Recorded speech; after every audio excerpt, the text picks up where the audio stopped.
warahmatullahi wabarakatuh. Maafin ya kalau misalnya ada dangdutan karena emang tetangga aku lagi nikahan. Dan ini tuh banyak banget nih DM yang masuk ke aku tentang beasiswa. Jadi aku pengen langsung aja nih ngomongin beasiswa bersama teman aku Wulan Aprilia. So, just keep on watching. Assalamualaikum warahmatullahi wabarakatuh. Balik lagi ke channel YouTube aku, Salah Septi Kasari. Dan kali ini kita bersama siapa nih? Wulan Aprilia. Jurusan apa? Jurusan Manajemen Industri, Jasa Makanan dan Gizi, Sekolah Vokasi Angkatan 55. Adik-adiknya nih banyak yang DM aku katanya kalau sekolah di sana itu bisa gratis nggak sih? Jawabannya bisa banget ya Lan ya, karena Wulan sendiri gratis kan ya? Iya betul. Oke, nah sebelum masuk ke pertanyaan-pertanyaannya, sama bakalan muterin videonya Wulan nih yang viral di TikTok. Nontonnya cukup banyak, jadi dia ini seorang apa ya? Kalau TikTok itu TikTokers ya? Iya. Yes, I had my last chance. Another season last chance. But through the cracks of my eyes, I say it's over. Oh, baby, it's over.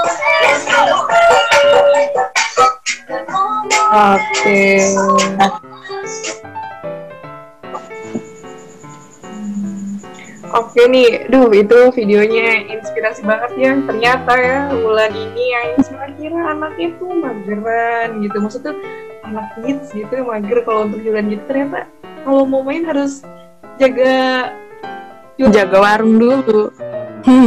Boleh ceritain dong, itu kan harta tahta anak pedagang tuh. Gimana sih maksud video itu, Lan? Jadi sebenarnya kan gue tuh ibu gue tuh pedagang kan. Jualan tuh sebenarnya awalnya tuh cuman buka warung biasa kayak warung manisan, tapi karena seiring berjalannya waktu tuh kebutuhan tuh makin gede, jadi ibu gua tuh mulai jualan sayur juga.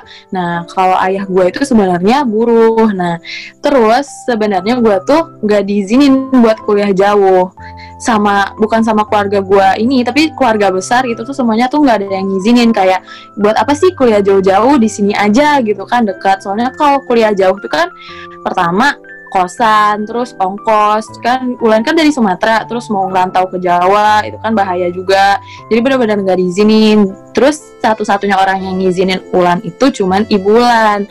Nah disitulah Wulan tuh bertekad kayak, nih aku kuliah udah jauh-jauh ninggalin orang tua gitu kan, masa iya sih mau nyusahin juga gitu kan, izin udah susah, masa mau nyusahin soal keuangan juga gitu.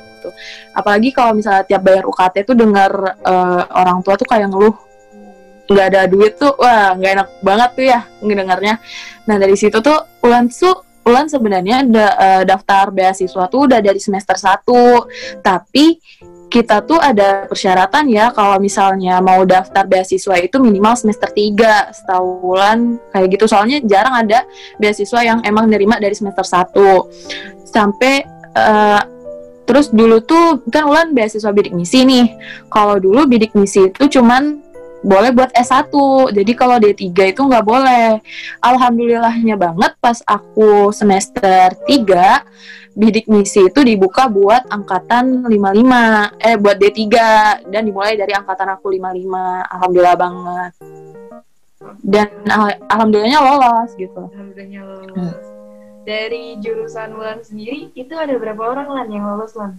Kuotanya banyak nggak sih? Ada. Di sini? Nah, ada berapa tuh? Kalau kuota bidik misi itu kan sebenarnya banyak banget. Nah, terus kalau untuk di jurusan MIJMG, setahu aku itu untuk yang jurusan untuk angkatan 56, 55, 54 itu tuh cuman 3 orang. 2 orang angkatan 55 dan 1 orang angkatan 54. Untuk angkatan 56-nya setahu aku itu nggak ada untuk jurusan MIJMG. Ya, jadi kuotanya banyak ya. Kalau buat teman-teman yang mau daftar bisa banget gitu ya, masih punya kesempatan yang besar gitu ya Lan ya. Nah Wulan ini tahu info bidik misi ini, beasiswa itu dari mana Lan? Apa dari dosen atau ngelihat dari website atau dari mana? Jadi sebenarnya kalau misalnya kita mau tahu info tentang beasiswa itu di IPB, kita wajib banget follow Instagramnya Ditmawa IPB, karena Instagram itu tuh khusus ngasih tahu tentang info-info beasiswa S1 maupun D3. Pertama kita harus follow itu. Nah, tapi Wulan sendiri tahu info beasiswa itu biasanya dari ketua angkatan atau dari dosen. Jadi biasanya setiap ada pembukaan pasti dosen itu selalu nyampein ke ketua angkatan buat disebarin ke mahasiswa lainnya. Jadi Wulan tuh tahu pembukaan bidik misi itu dari ketua angkatan Wulan gitu. Waktu itu katanya disuruh langsung chat ke dosennya. Wulan pernah nggak sih ngikutin beasiswa yang lain selain bidik misi ya? Kalau buat daftar, sebenarnya Wulan tuh udah daftar banyak banget, apalagi di D3 IPB itu beasiswa itu banyak banget ya, berlimpah. Nah, Wulan udah lupa ya ngikutin beasiswa apa aja, tapi yang Wulan inget itu ada beasiswa BEM, itu beasiswa 2000, itu Wulan juga pernah daftar sampai tahap akhir tapi nggak lolos. Terus Wulan juga pernah beasiswa PPA ya. Nah, itu alhamdulillah dapet, tapi cuma 1 semester. Nah, Wulan tuh bermasalah di situ tuh. Jadi beasiswa PPA itu diturunkan dari Kemendikbud. Nah, terus bidik misi ini juga diturunkan dari Kemendikbud. Nah, kita itu nggak boleh double beasiswa yang sama-sama dituruni dari Kemendikbud. Jadi Wulan tuh bermasalah di situ. Nah, jadi Wulan harus ngelepasin salah satunya. Jadi Wulan lepasin PPA. Makanya Wulan tetap di bidik misi. Wulan ngelepasin PPA itu berarti Wulan ngembaliin 2.400.000 ya? Iya, uangnya dikembaliin. Uangnya dikembalikan. Iya, ya mendingan bidik misi itu full kan ya Lan ya? Iya, full sampai akhir kita lulus. Full sampai akhir. Terus dapat uang jajan nggak tuh kalau dari bidik misi Lan? Alhamdulillah dapat uang jajannya itu 700.000 sebulan. Tapi dia kan kalau 700.000 sebulan 6 bulan berarti 4.200.000 ya. Jadi sebenarnya nominal 4.200.000 itu udah langsung cair ke rekening kita, tapi nggak bisa ditarik. Jadi tiap per bulannya tuh keluar 700 sedikit-sedikit gitu. Nggak bisa langsung sekaligus gitu. Tahunan ya kalau anak 56 itu selain dapat uang jajan terus UKT, mereka tuh juga dapat tanggungan BPJS. Jadi BPJS-nya tuh setahunan ditanggung. BPJS kalau Wulan mah belum ya? Aku nggak tahu ya, karena dari penanggung jawab bidik misi 55 itu nggak pernah ngomong apa-apa soal BPJS gitu. Jadi kayaknya emang nggak ditanggung. Ya udah, berarti Wulan nggak boleh sakit ya, karena nggak ditanggung BPJS-nya. Tanggung nggak boleh. Iya, sehat terus jalan ya. Kalau boleh berbagi nih, apa aja sih yang harus dipersiapkan untuk mendaftar beasiswa bidik misi ini? Karena mengingatkan beasiswa ini pasti banyak banget yang daftar, karena ini beasiswa yang paling enak ya. Kalau PPA kan hanya turun 2.400.000, tapi kan kalau ini benar-benar full ditanggung oleh Kemendikbud ya? Ya. Iya, jadi apa aja sih yang Wulan persiapkan? Kalau yang pertama, kalau untuk angkatan Wulan sendiri itu sebenarnya nggak ada kirim berkas apapun, jadi cuman ngirim bukti rekening listrik ke dosen, terus sama pihak dosen diseleksi lagi, terus nanti dapat link dan kita tuh cuman ngisi form itu aja. Tapi ini Wulan tekenin ya, beasiswa ini benar-benar buat yang benar-benar membutuhkan. Jadi kalau misalnya kalian kira-kira masih berkecukupan, mending nggak dulu karena banyak orang yang membutuhkan. Nah, untuk angkatan 56 itu setahunan dia ada link. Nah, kita ngisi link itu nanti dipanggil buat tahap wawancara. Jadi kalau angkatan 56 itu ada tahap wawancaranya sel. Angkatan di bawah Wulan. Tapi untuk angkatan Wulan itu nggak ada wawancaranya. Kalau untuk ngirim-ngirim berkas setahunan itu nggak ada, cuman benar-benar ngisi Google Form aja. Oke. Tapi Wulan kan mendapatkannya dari semester 3 ya, berarti untuk semester 1, semester 2 itu masih Wulan tanggung sendiri ya? Iya, masih tanggung sendiri. Oke. 6 juta masih Wulan bayar berarti ya waktu semester 1 sama semester 2, nggak dikembalikan ya Lan ya? Enggak. Oh, masalah nilai nih, kalau misalnya bidik misi itu ngeliat nilai nggak sih Lan? Kalau seingat Wulan ya di persyaratan itu nggak ada minimal IP segala macam, itu nggak ada. Karena kan Wulan dapat dari semester 3, itu pas semester 1 ke semester 2 itu IP Wulan tuh nurun banget, malahan nggak banget sih, tapi ya nurun lah. Itu turun dan alhamdulillah tetap masuk. Tapi kalau di bidik misi itu sendiri, kita tiap semesternya tuh ada daftar ulang, dan daftar ulangnya itu masukin IPK. Jadi tetap dilihat sebenarnya nilai mah. kita tuh harus berkembang terus lah, setengahnya walaupun nggak naik tapi jangan sampai turun gitu. Terus kalau misalnya turun, apakah nanti beasiswanya bakal dibatalkan atau enggak lah? Enggak bakal dibatalin sih setahu Ulan, tapi ada Ulan nggak tahu ya, ini sih setahu Ulan nggak ada yang, belum ada tuh kasus yang Ulan tahu bidik misinya dibatalin.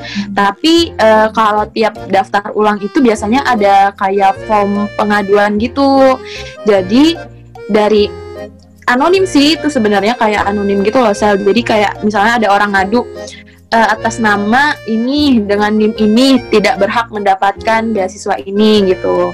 Jadi sebenarnya bukan karena nilai yang membuat dia berhenti itu, tapi karena keadaan gitu loh. Kayak misalnya dia memang nggak pantas dapat beasiswa bidik misi, tapi ternyata dia nerima gitu. Di situ kalau anak bidik misi wajib ikut apa sih ngajuin proposal tuh PKM buat, nah ya tuh anak bidik misi tuh wajib PKN wajib PKM kalau bidik misi. Jadi mungkin buat adik-adiknya yang masih semester 1 mending PKM dulu ya Lan ya, biar nanti bisa bidik misinya enak ya.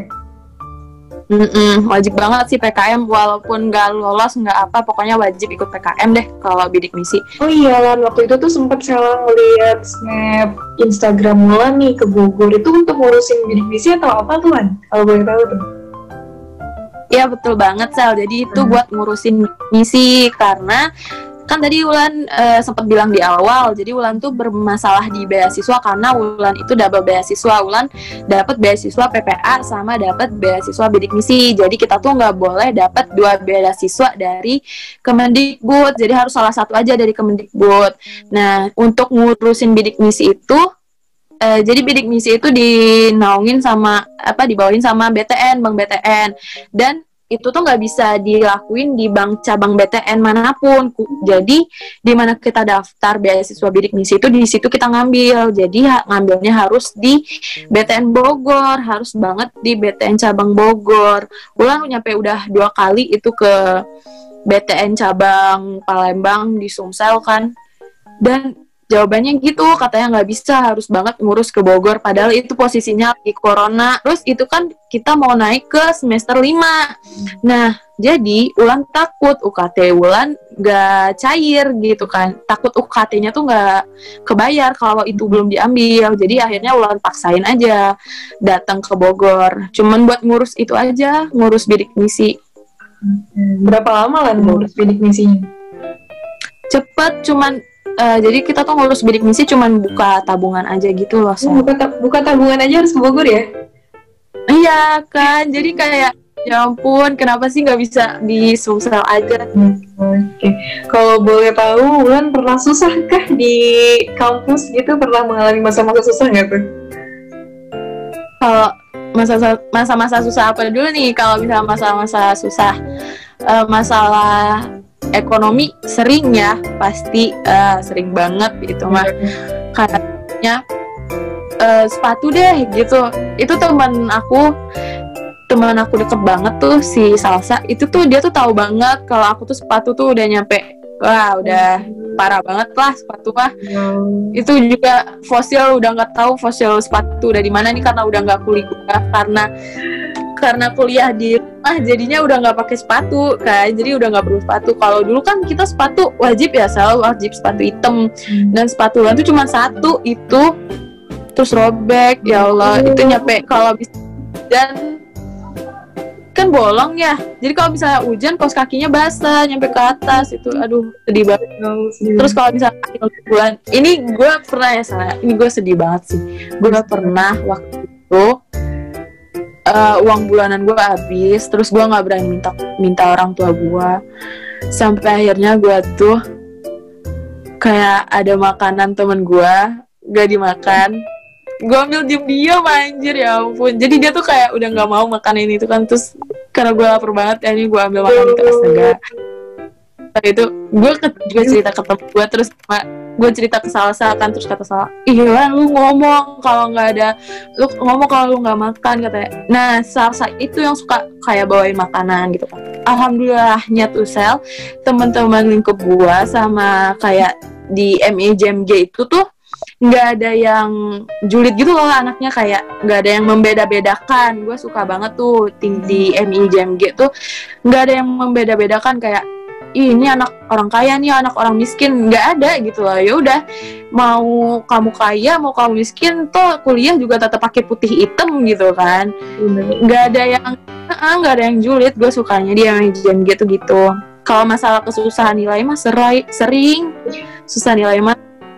Selama pasti tahu ya Wulan mah anaknya pemalas gitu kan. Kita pernah sekolah hanya Sel. Soalnya pengen nangis, ya Allah itu. Sampai marah di grup panjang loh. Sampai minta maaf guys, jadi bulan ini benar. Gara-gara salah marahin di grup tuh ya, di grup kelompok. Ya Allah. Maaf banget nih. Bener-bener ya, perjuangan banget ya buat Wulan, dan alhamdulillah ya emang karena Wulannya juga semangat gitu, bekerja keras, jadi dapat beasiswa ya, dapat buahnya ya Lan ya, alhamdulillah. Amin. Alhamdulillah. Nah Wulan, makasih banyak ya udah berbagi nih di konten YouTube Sela kali ini. Alhamdulillah bermanfaat banget ya, sampai-sampai saya juga baru tahu ternyata Wulan pernah susah itu. Ya ampun Wulan, harusnya Wulan bisa lebih berbagi. Kan teman-teman di MIJMG mah baik-baik lah, insya Allah. Jangan kayak gitu lagi loh Wulan, diem-diem makan kayak gitu. Insya Allah teman-teman Wulan pada baik-baik semua. Gak akan ngebiarin temennya lapar. Jangan kayak gitu lagi Wulan. Enggak gitu lah. Oke, nah untuk closing statement nih, punya nggak nih buat teman-teman kita di luar sana? Mungkin kasih dong closing statement dari seorang Wulan. Buat teman-teman, adik-adik di luar sana yang memang niat banget buat kuliah, niat banget buat berkembang gitu. Jangan putus asa, jangan menyerah, jangan pernah malu sama keadaan. Kalau kalian udah netepin diri kalian buat gue mau berubah gitu, gue mau jadi yang lebih hebat, kalian tuh harus selalu pegang teguh omongan itu gitu loh. Karena Tuhan tuh selalu punya jalannya gitu. Kalaupun kalian gagal di satu tempat, coba lagi gitu loh, jangan nyerah gitu loh. Kalian tuh pasti bakalan dapet buahnya gitu. Kalau prinsip Wulan ya, karena Wulan jauh dari Sumatera, Wulan merantau ke Jawa. Prinsip aku tuh nggak mau pulang ke rumah dengan tangan kosong gitu loh. Walaupun aku nggak bawa materi, seenggaknya aku bawa pengalaman gitu. Aku pengen membawa sesuatu buat keluarga aku gitu. Aku pengen pas pulang tuh aku punya cerita gitu. Ada sesuatu yang bisa diceritain ke keluarga aku gitu. Wah, sangat mendalam sekali ya. Sampai pernah nih baru kali ini misalnya jujur closing statement-nya di antara narasumber lain nih, closing statement yang paling menggugah banget tadi sih yang saya lapin itu, jangan malu sama keadaan.